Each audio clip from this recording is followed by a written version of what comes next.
இன்றைய தினம் திரு ஸ்டாலின் பேசுகிறார், பல்வேறு பொதுக்கூட்டத்திலே பேசுகிறார்.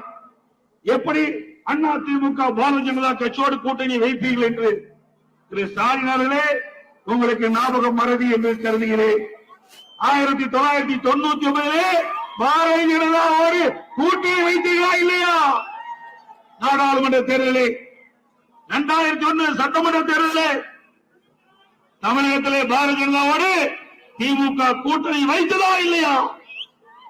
நீங்க வைத்தா பாரதிய ஜனதா கட்சி நல்ல கட்சி, நாங்க அண்ணா திமுக பாரதிய ஜனதாவோட கூட்டணி அமைச்சா மதவாத கட்சி.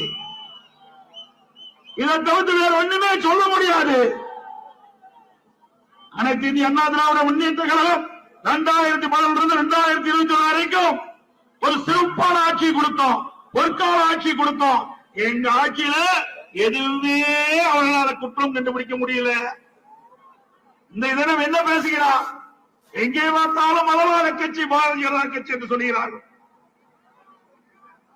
1999 மத்தியிலே ஆட்சி அதிகாரத்திலே பாரதிய ஜனதா வந்த போது திமுக கட்சியை சேர்ந்த நாடாளுமன்ற உறுப்பினர்கள் மத்திய அமைச்சராக இருந்தார்களா இல்லையா? 5 ஆண்டு காலம் மத்தியிலே ஆட்சி அதிகாரத்திலே இருந்தவர்கள். நாட்டு மக்களை ஏமாற்ற இனியும் முடியாது. திரு ஸ்டாலின் அவர்களே, சிந்தித்து பாருங்கள்.